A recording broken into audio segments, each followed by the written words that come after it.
Okay, so we're over here with Joe Blair, Master Shaper. Show us what's in the Blair Mobile. And check this out, guys. We're at Legoland. Parking lot. I snuck away for a little bit. Okay, that's sweet. So this is what, 10 feet? 9'9". 9'9"? Yeah. So you gotta be, what, under 200 pounds or what? Well, this is for 170 and below if you're good. Like that. 9'9", so let's look at this. I noticed on this, so you got, your rail's a little bit smoother too, huh? Yeah, I got a little bit softer of a rail, and then I got the fins moved up. Okay, so. But really important, I got a speed spot right between your feet where you stand, so you have some acceleration. What do you mean? Well, there's right here. Check it out. Right here, you want a straighter spot in the board, right where you stand. Uh-huh. Like that, so the thing's fast. Like that, and then with the double barrel, it makes it even faster, and then moving the fins up. And one thing I noticed, you're talking about the concave, right? The yeah. double barrel. It's like, I don't know if you can see it with this camera, but it's a slight concave coming in. Yeah, and then here you have here. concave in the nose for catching the waves, and got pretty soft rails here so it won't catch. Yeah, it's nice. With the softer rails, does it make it a little bit harder to stand on, or not really? Just a little, but it's worth it, you know, if you want to have a board loose right away. I would try to make it more for riding the wave than I do something really wide and stable. But one thing interesting about the fins is the boards are quite a bit bigger than a regular board.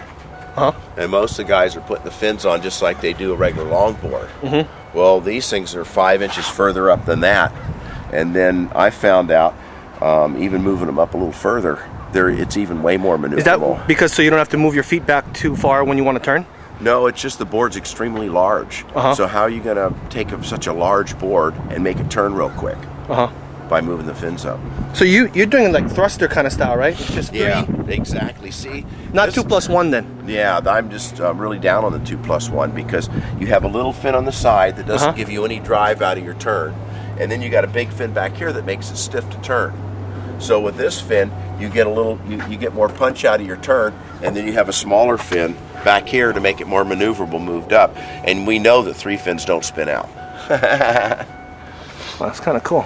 And then what about that quad one you got then? The quad. You said this one turns actually better than the quad? Principle.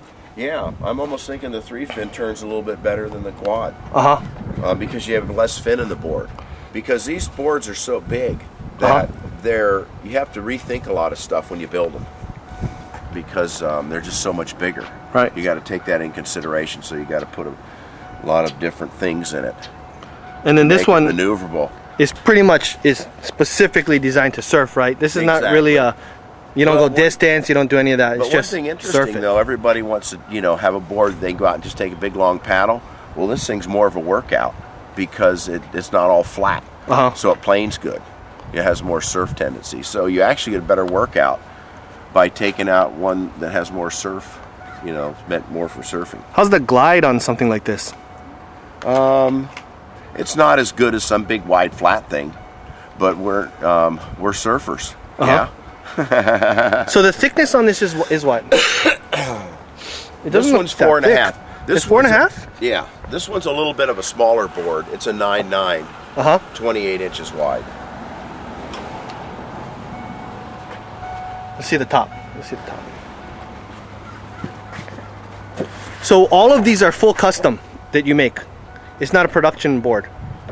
I do have a production board out right now, but it's a big one. The 911? Yeah, and I'm just getting ready to send one over to have it produced.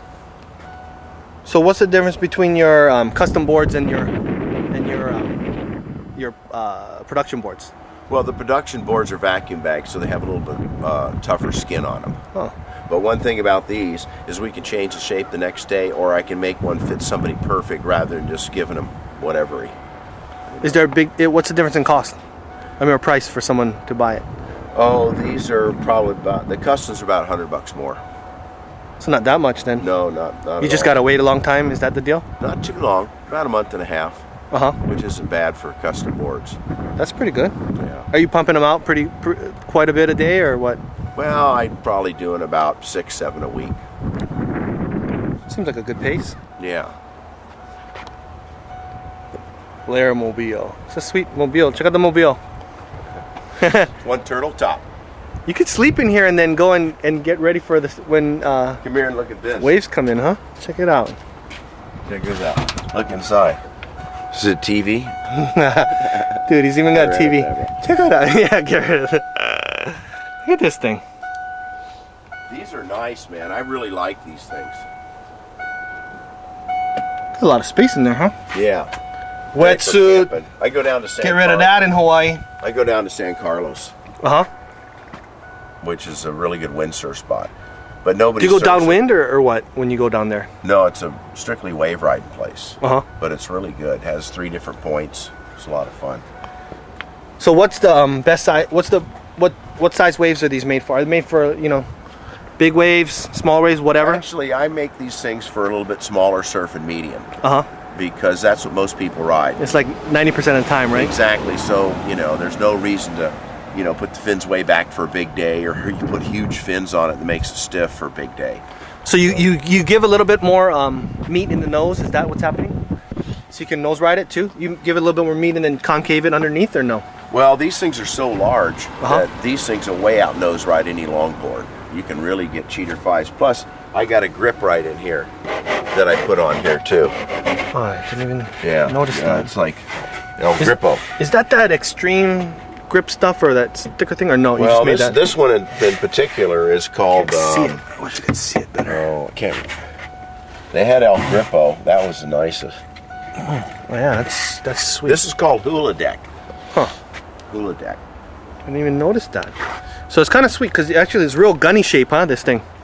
Yeah, kind of. It's meant for, you know, a real 175-pound guy that's good. Uh-huh. And this particular one I made for a 130-pound girl. So what would you make for a for bigger guys? You know, 200 pounds, 220. Well, War Dog and I, we're both 200 pounds, and we're riding 911s, Uh-huh. 29.5 wide, and 4 3/4 thick. But I make the rails smaller so they're more like surf rails. I don't leave them big and boxy. So that's your board of choice. Yeah, Oh, and I have a new one out now. I wish I could show it to you right now, but it's an 8/8, 31 inches wide, and 5 1/4 thick. It's, you know, real full. It looks like a little kind of egg, fat little egg. Huh. And that I'm going to turn into a quad. And what I want is a board for smaller days, because the longer the board, the harder it is to turn no matter what you do. Wait, you mean you'd ride that 8/8? Oh yeah. That 8/8 will out paddle this thing. For Oh, yeah? sure. Yeah, because it's wider and thicker. It has a pretty wide tail on it. Almost looks like one of the old windsurfers. One of the new windsurfers that's out right now. They've got windsurfers now that are 8'2", that are 33.5 inches wide, 5.5 inches thick. Pretty sweet. Real sweet. So, okay, man. So I got that.